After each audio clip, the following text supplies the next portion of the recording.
Well, hello, everybody out there in entrepreneurial land. My name is Jeffrey Davis, and this is Radio Entrepreneurs. And we continue to stream stories every day on how people are dealing with this economy, adapting, and finding ways to keep everything going in real time, not after the fact. Our next guest, Jamie Adams, Chief Revenue Officer at Scorpion. Welcome, Jamie. Hey, thanks for having me, Jeffrey. I appreciate it. Great. Jamie, tell us about Scorpion. Yeah, so Scorpion is a marketing technology and managed service company. We've been around for about 20 years. We work with businesses primarily in the services, so local service businesses, and it can extend from professional services like attorneys, home services companies like plumbing and HVAC and electricians, and then local medical practices like dentists and even large hospital organizations. So we work with about 15,000 customers across the U.S., Canada, a handful in Europe. But most of our customers are, like I said, in the U.S. and Canada. And I assume your job when you say Chief Revenue Officer is that you're involved with sales?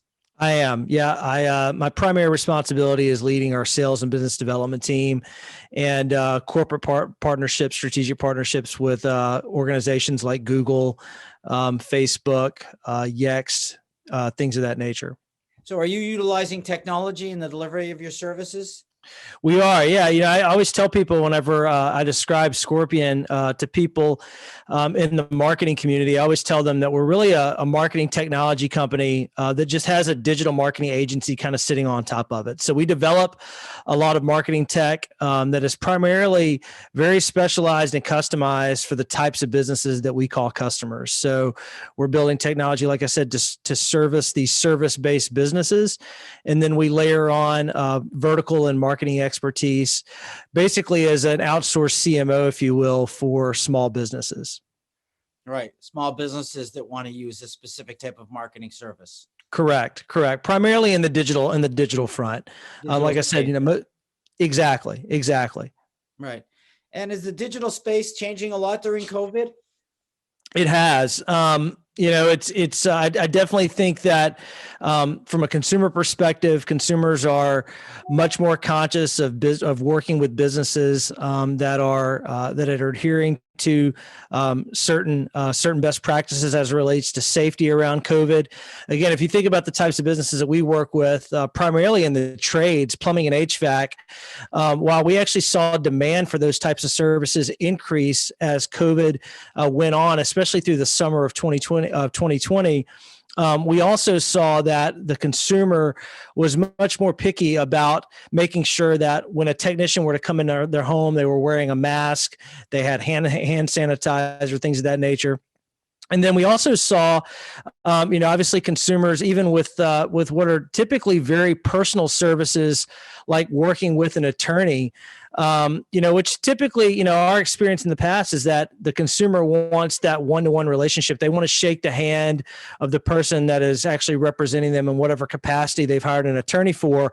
But we saw consumers become a lot more comfortable with virtual consultations like we're doing here on Zoom with attorneys. And of course, healthcare was its own beast, right? At first, at the beginning of the pandemic, certain healthcare providers, specifically dentists, weren't considered in a lot of areas, were not considered essential businesses. So their practices were shut down altogether for a while. We work with about 300 hospitals across the country, and all of their selective services were shut down, right, just to support the COVID demand. So there was a lot of pivoting that businesses had to do, all based on either regulation or based on the changing consumer. Wow. Is it a very I know digital marketing, but it's a very competitive market, isn't it? It is. Yeah. It's a market where, there's a lot of dollars at stake. It's a very, very large market. If you think about even if you just think about local businesses, the number of local businesses that are still transitioning from spending money offline and moving that money to digital. There's just a lot of dollars at stake. It's an easy market to get into. There are a lot of free tools out there that exist, so anyone can really figure out how to build a website and deploy some type of marketing service against that. And then, of course, you've got your large media companies, right? You've got your Google, you've got your old Yellow Page and newspaper broadcast organizations that are also trying to figure out how to offer digital services. So yeah, it's a competitive space, and I think everybody's trying to look for that specific unique advantage that they bring to the table when they're working with those types of customers.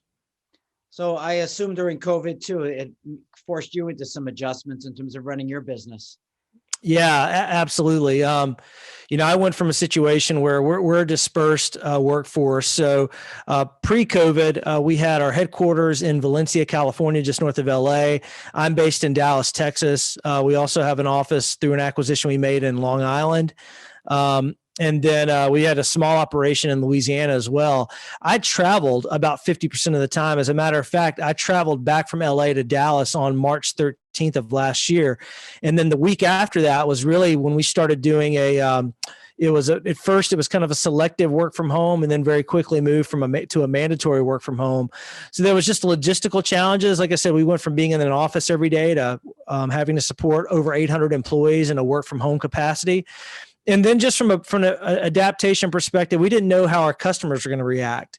And quite frankly, we found it fortunate that we do work with a lot of businesses that were able to continue to operate in some capacity. Attorneys obviously moved to a more virtual consultative situation. Your home service businesses, most of those remained essential services. Big adjustments around the healthcare industry. And then we work with a lot of, in the franchise community, we work with a lot of personal services, salons, massage organizations, restaurants, all that had to make some big adjustments. So we moved quickly. We tried to think about what's in the best interest of our customers first. So where it was needed, we tried to help them, be it through deferred payments or discounting our services for a while. And then we looked for other creative ways to continue to drive growth in our business in a state that none of us had ever experienced, and hopefully we'll never have to experience in that capacity again.